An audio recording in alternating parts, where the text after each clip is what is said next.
कृष्ण कृष्ण हरे हरे, हरे राम राम राम हरे हरे, हरे कृष्ण कृष्ण कृष्ण हरे हरे, हरे राम राम राम हरे हरे। श्रीमद् भगवत गीता यथारूप की जय। अध्याय 9 परम गुह्य ज्ञान, श्लोक नंबर 2। राजविद्या राजगुह्यं पवित्रं इदमुत्तमं प्रत्यक्षावगम धैर्यं सुखम कर्तुमव्ययम्। यह ज्ञान सब विद्याओं का राजा है, जो इस समस्त रहस्यों में सर्वाधिक गोपनीय है। यह परम शुद्ध है और चूँकि यह आत्मा की प्रत्यक्ष अनुभूति कराने वाला है, अतः यह धर्म का सिद्धांत है। यह अविनाशी है और अत्यंत सुखपूर्वक संपन्न किया जाता है। हरे कृष्णा। तात्पर्य जगत गुरु श्रील प्रभुपाद जी महाराज की जय, गुरु महाराज की जय। श्रीमद् भगवत गीता का यह अध्याय विद्याओं का राजा राज विद्या कहलाता है, क्योंकि यह पूर्ववर्ती व्याख्यायित समस्त सिद्धांतों एवं दर्शनों का सार है। भारत के प्रमुख दार्शनिक गौतम, कणाद, कपिल, याज्ञवल्क्य, सांडिल्य तथा वैश्वानर हैं। सबसे अंत में व्यासदेव आते हैं, जो वेदांत सूत्र के लेखक हैं। अतः दर्शन या दिव्य ज्ञान के क्षेत्र में किसी प्रकार का अभाव नहीं है। अब भगवान कहते हैं कि यह 9वां अध्याय ऐसे समस्त ज्ञान का राजा है। यह वेदाध्ययन से प्राप्त ज्ञान एवं विभिन्न दर्शनों का सार है। यह गुह्यतम है, क्योंकि गुह्य का या दिव्य ज्ञान में आत्मा तथा शरीर में के अंतर को जाना जाता है। समस्त गुह्य ज्ञान के इस राजा की पराकाष्ठा है भक्ति योग।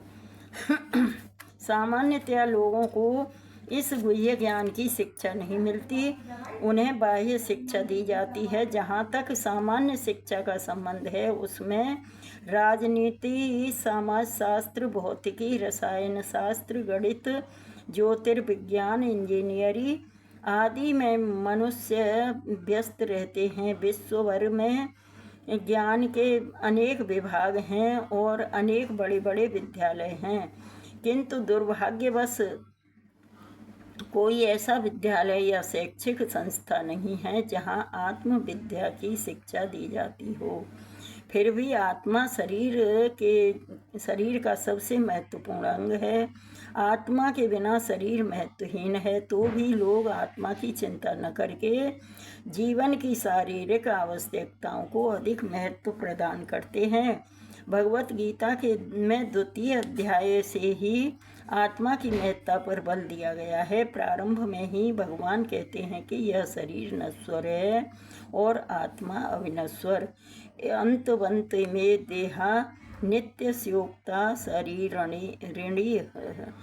यही ज्ञान का परम गुह्य अंश है। केवल यह जान लेना कि आत्मा शरीर से भिन्न है, यह निर्विकार, अविनाशी और नित्य है, इससे आत्मा के विषय में कोई सकारात्मक सूचना प्राप्त नहीं हो पाती। कभी कभी लोगों को यह भ्रम रहता है कि आत्मा शरीर से भिन्न है, और जब शरीर नहीं रहता या मनुष्य को शरीर से मुक्ति मिल जाती है, तो आत्मा शून्य में रहता है और निराकार बन जाता है। किंतु यह वास्तविकता नहीं है। जो आत्मा शरीर के भीतर इतना सक्रिय रहता है, वह शरीर से मुक्त होने के बाद इतना निष्क्रिय कैसे हो सकता है?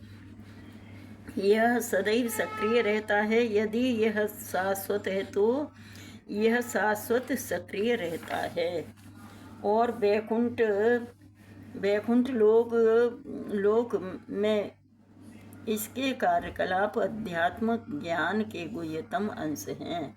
अतः आत्मा के कार्यों को यहाँ पर समस्त ज्ञान का राजा, समस्त ज्ञान का गुह्यतम अंश कहा गया है। यह ज्ञान समस्त कार्यों का शुद्धतम रूप है, जैसा कि वैदिक साहित्य में बताया गया है। पद्म पुराण में मनुष्य के पाप कर्मों का विश्लेषण किया गया है और दिखाया गया है कि ये पापों का फल है। जो लोग सकाम कर्मों में लगे हुए हैं वे पापपूर्ण कर्मों के विभिन्न रूपों एवं अवस्थाओं में फंसे रहते हैं। उदाहरणार्थ, जब बीज बोया जाता है तो तुरंत वृक्ष नहीं तैयार हो जाता, इसमें कुछ समय लगता है। पहले एक छोटा सा अंकुर रहता है, यह वृक्ष का रूप धारण करता है, तब उसमें फूल आते हैं, फल लगते हैं और तब बीज बोने वाले व्यक्ति फूल तथा फल का उपभोग कर सकते हैं। इसी प्रकार जब कोई मनुष्य पाप कर्म करता है तो बीज की ही भांति इसके भी फल मिलने में समय लगता है। इसमें भी कई अवस्थाएं होती हैं। भले ही व्यक्ति में पाप कर्मों का उदय होना बंद हो चुका हो, किंतु किए गए पाप कर्म का फल तब भी मिलता रहता है। कुछ पाप तब भी बीज रूप में बचे रहते हैं, कुछ फलीभूत हो चुके होते हैं, जिन्हें हम दुख तथा वेदना के रूप में अनुभव करते हैं। जैसा कि 7वें अध्याय के 28वें श्लोक में बताया गया है कि जो व्यक्ति समस्त पाप कर्मों के फलों बंधनों का अंत करके भौतिक जगत के द्वंद्वों से मुक्त हो जाता है, वह भगवान कृष्ण की भक्ति में लग जाता है। दूसरे शब्दों में, जो लोग भगवत भक्ति में लगे हुए हैं वे समस्त कर्म फलों बंधनों से पहले ही मुक्त हुए रहते हैं। इस कथन की पुष्टि पद्म पुराण में हुई है। अप्रारब्ध फलम पापम कूटम बीजम फलोन्मुखम क्रमेणैव प्रलीयेत विष्णु भक्ति रतात्मनाम। जो लोग भगवत भक्ति में रत हैं उनके सारे पाप कर्म चाहे फलीभूत हो चुके हों, सामान्य हों या बीज रूप में हों, क्रमशः नष्ट हो जाते हैं। अतः भक्ति की शुद्ध कारणी शक्ति अत्यंत प्रबल है और पवित्रम उत्तमम अर्थात विशुद्धतम कहलाती है। उत्तम का अर्थ दिव्य है, तमस का अर्थ यह भौतिक जगत या अंधकार है और उत्तम का अर्थ भौतिक कार्यों से परे हुआ। भक्ति में कार्यों को कभी भी भौतिक नहीं मानना चाहिए। यद्यपि कभी कभी ऐसा प्रतीत होता है कि भक्त भी सामान्य जनों की भांति रत रहते हैं। जो व्यक्ति भक्ति में अवगत होता है वही जान सकता है कि भक्तिमय कार्य भौतिक नहीं होते, वे आध्यात्मिक होते हैं और प्रकृति के गुणों से सर्वथा अदूषित होते हैं। कहा जाता है कि भक्ति की संपन्नता इतनी पूर्ण होती है कि उसके फलों का प्रत्यक्ष अनुभव किया जा सकता है। हमने अनुभव किया है कि जो व्यक्ति कृष्ण के पवित्र नाम हरे कृष्णा कृष्ण कृष्ण हरे हरे, हरे राम राम राम हरे हरे का कीर्तन करता है, उसे जप करते समय कुछ दिव्य आनंद का अनुभव होता है और वह तुरंत ही समस्त भौतिक कल्मशों से शुद्ध हो जाता है। ऐसा सचमुच दिखाई पड़ता है। यही नहीं, यदि कोई श्रवण करने में ही नहीं अपितु भक्ति कार्यों के संदेश को प्रचारित करने में भी लगा रहता है या कृष्ण भावनामृत के प्रचार कार्यों में सहायता करता है, तो उसे क्रमशः आध्यात्मिक उन्नति का अनुभव होता रहता है। आध्यात्मिक जीवन की यह प्रगति किसी पूर्व शिक्षा या योग्यता पर निर्भर नहीं करती। यह विधि स्वयं इतनी शुद्ध है कि इसमें लगे रहने से मनुष्य शुद्ध बन जाता है। वेदांत सूत्र 3.2.26 में इसका वर्णन प्रकाशस्य कर्मण्यभ्यासात के रूप में हुआ है। इसका अर्थ है कि भक्ति इतनी समर्थ है कि भक्ति कार्यों में रत होने मात्र से बिना किसी संदेह के प्रकाश प्राप्त हो जाता है। इसका उदाहरण नारद जी के पूर्व जन्म में देखा जा सकता है, जो पहले दासी के पुत्र थे। वे न तो शिक्षित थे, न ही राजकुल में उत्पन्न हुए थे, किंतु जब उनकी माता भक्तों की सेवा करती रहती थी, नारद भी सेवा करते थे और कभी कभी माता की अनुपस्थिति में भक्तों की सेवा स्वयं करते रहते थे। नारद स्वयं कहते हैं, उच्छिष्ट लेपान मोदितो ध्वजे सकृतस्मन् भुज्ये तद पास्तकिल्बिषम् एवं प्रवर्तस्य शुद्धचेतस स्तद्धर्म एवात्मरुचि प्रजायते। श्रीमद् भागवतम के इस श्लोक में 1.5.25 में नारद जी अपने शिष्य व्यासदेव से अपने पूर्व जन्म का वर्णन करते हैं। वे कहते हैं कि पूर्व जन्म में बाल्यकाल में ही वे चातुर्मास्य में शुद्ध भक्तों भागवतों की सेवा किया करते थे, जिससे उन्हें उनकी संगति प्राप्त हुई। कभी कभी वे ऋषि अपनी थालियों में उच्छिष्ट भोजन छोड़ देते थे और यह बालक थालियां धोते समय उच्छिष्ट भोजन को चखना चाहता था। अतः उसने उन ऋषियों से अनुमति मांगी और जब उन्होंने अनुमति दे दी तो बालक नारद उस उच्छिष्ट को भोजन को खाता था। फलस्वरूप वह अपने समस्त पाप कर्मों से मुक्त हो गया। ज्यों-ज्यों वह उच्छिष्ट खाता रहा, त्यों-त्यों वह ऋषियों के समान शुद्ध हृदय बनता गया। चूँकि वे महाभागवत भगवान की भक्ति का आस्वादन श्रवण तथा कीर्तन द्वारा करते थे, अतः नारद ने भी क्रमशः वैसी रुचि विकसित कर ली। नारद आगे कहते हैं, तत्रान्वहं कृष्ण कथा प्रगायताम् अनुग्रहेण श्रवणं मनोहरः तः श्रद्धया मेनुपदं विश्रवन्तः प्रिय श्रवणस्यंग समाभवद्रुचि।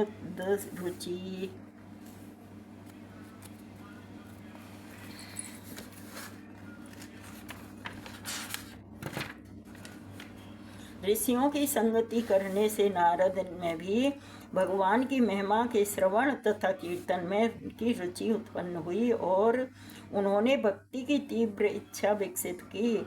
अतः जैसा कि वेदांत सूत्र में कहा गया है, प्रकाशस्य कर्मण्यभ्यासात्, जो भगवत भक्ति के कार्यों में केवल लगा रहता है उसे स्वतः सारी अनुभूति हो जाती है और वह सब समझने लगता है। इसी का नाम प्रत्यक्ष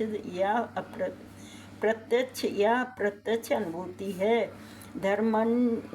धर्म्यम शब्द का अर्थ है धर्म का पथ।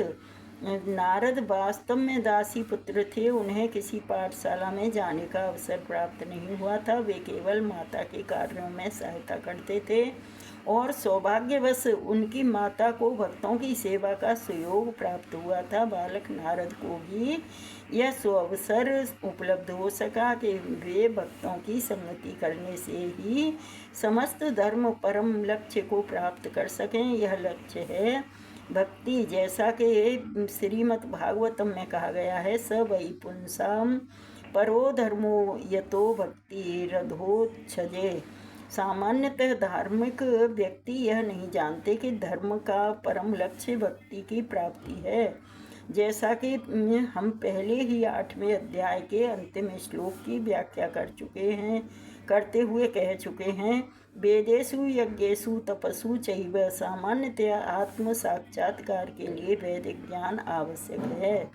किंतु यहाँ पर नारद न तो किसी गुरु के पाठशाला में गए थे, न ही उन्हें वैदिक नियमों की शिक्षा मिली थी, तो भी उन्हें वैदिक अध्ययन के सर्वोच्च फल प्राप्त हो सके। यह विधि इतनी सशक्त है कि धार्मिक कृत्य किए बिना ही मनुष्य सिद्धि पथ को पद को प्राप्त होता है। यह कैसे संभव होता है, इसकी पुष्टि भी वैदिक साहित्य में मिलती है। आचार्यवान पुरुषो वेदः, महान आचार्यों के संसर्ग में रहकर मनुष्य आत्म साक्षात्कार के लिए आवश्यक समस्त ज्ञान से अवगत हो जाता है, भले ही वह अशिक्षित हो या उसने वेदों का अध्ययन न किया हो। भक्ति योग अत्यंत सुखम होता है। ऐसा क्यों? क्योंकि भक्ति में श्रवणम कीर्तनम विष्णु रहता है, जिससे मनुष्य में भगवान की महिमा के कीर्तन को सुन सकता है या प्रामाणिक आचार्यों द्वारा दिए गए दिव्य ज्ञान के दार्शनिक भाषण सुन सकता है। मनुष्य केवल बैठे रहकर सीख सकता है। ईश्वर को अर्पित अच्छे स्वादिष्ट भोजन का उच्छिष्ट खा सकता है। प्रत्येक दशा में भक्ति सुखमय है। मनुष्य गरीबी की हालत में भी भक्ति कर सकता है। भगवान कहते हैं, पत्रम पुष्पम फलम तोयम। वे भक्त की हर प्रकार की भेंट लेने को तैयार रहते हैं, चाहे पत्र हो, पुष्प हो, फल हो या थोड़ा सा जल। जो कुछ भी संसार के किसी भी कोने में उपलब्ध हो या किसी व्यक्ति द्वारा उसकी सामाजिक स्थिति पर विचार किए बिना अर्पित किए जाने पर भगवान को वह स्वीकार है, यदि उसे प्रेम पूर्वक चढ़ाया जाए। इतिहास में ऐसे अनेक उदाहरण प्राप्त हैं। भगवान के चरण कमलों पर चढ़े तुलसी दल का आस्वादन करके सनत कुमार जैसे मुनि महान भक्त बन गए। अतः भक्ति योग अति उत्तम है और इसे प्रसन्न मुद्रा में संपन्न किया जा सकता है। भगवान को तो वह प्रेम प्रिय है जिसे उन्हें वस्तुएं अर्पित की जाती हैं। यहाँ पर कहा गया है कि भक्ति शाश्वत है। यह वैसी नहीं जैसा कि मायावादी चिंतक साधिकार कहते हैं। यद्यपि वे कभी कभी भक्ति करते हैं, किंतु उनकी यह भावना रहती है कि जब तक मुक्ति न मिल जाए तब तक उन्हें भक्ति करते रहना चाहिए, किंतु अंत में जब वे मुक्त हो जाएंगे तो ईश्वर से उनका तादात्म्य हो जाएगा। इस प्रकार उनकी अस्थाई सीमित स्वार्थ में भक्ति शुद्ध भक्ति मानी जा सकती है। वास्तविक भक्ति तो मुक्ति इस प्रकार की अस्थाई सीमित स्वार्थ में भक्ति शुद्ध भक्ति नहीं मानी जा सकती। वास्तविक भक्ति तो मुक्ति के बाद भी बनी रहती है। जब भक्त भगवत धाम जाता है तो वहाँ पर भी भगवान की सेवा में रत हो जाता है। वह भगवान से तदाकार नहीं होना चाहता, जैसा कि भगवत गीता में देखा जाएगा। वास्तविक भक्ति मुक्ति के बाद प्रारंभ होती है। मुक्त होने पर जब मनुष्य ब्रह्म पद पर स्थित होता है, ब्रह्मभूत यानी, तो उसकी भक्ति प्रारंभ होती है। समः सर्वेषु भूतेषु मद भक्ति लभते पराम। कोई भी मनुष्य कर्म योग, ज्ञान योग, अष्टांग योग या अन्य योग करके भगवान को नहीं समझ सकता। इन योग विधियों से भक्ति योग की दिशा में किंचित प्रगति हो सकती है, किंतु भक्ति अवस्था को प्राप्त हुए बिना कोई भगवान को समझ नहीं पाता। श्रीमद् भागवतम में इसकी भी पुष्टि हुई है कि जब मनुष्य भक्ति योग संपन्न करके विशेष रूप से किसी महात्मा के से श्रीमद् भागवतम या भगवत गीता सुनकर शुद्ध हो जाता है, तो वह कृष्ण विद्या या तत्व ज्ञान को समझ सकता है। ऐसे प्रसन्न मनसो भगवत भक्ति योगतः। जब मनुष्य का हृदय समस्त व्यर्थ की बातों से रहित हो जाता है तो वह समझ सकता है कि ईश्वर क्या है।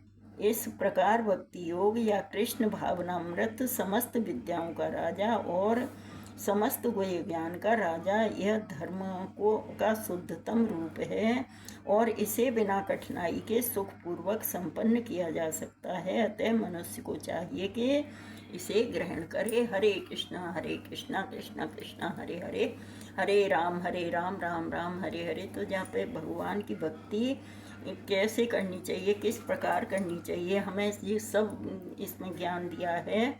तो हमें भगवान की भक्ति बहुत मतलब उच्च कोटि की करनी चाहिए, जो हमें भगवान की प्राप्ति हो सके। जिस प्रकार नारद जी ने भक्तों की सेवा की, उसी प्रकार हमें भगवान के भक्तों की शरण ग्रहण करनी चाहिए। भगवान के भक्तों की शरण ग्रहण करेंगे तो जैसे जिस प्रकार भगवान के शुद्ध भक्त होते हैं, भगवान के साक्षात्कार किए हुए होते हैं, भगवान का साक्षात्कार किए होते हैं, उसी प्रकार वह उसी ज्ञान को हमको भी प्रदान करेंगे, तो हम भी भगवान के समीप तक पहुंच सकते हैं। तो हमें हमेशा भक्तों की संगति में रहना चाहिए। और ये इस अध्याय में परम गुह्य ज्ञान, तो मतलब भगवान के बारे में बहुत अच्छा ज्ञान दिया है, तो हमें इसे जरूर ग्रहण करना चाहिए। हरे कृष्णा कृष्णा कृष्णा हरे हरे, हरे राम राम राम हरे हरे। श्रीमद् भगवत गीता यथारूप की जय। हरे कृष्णा।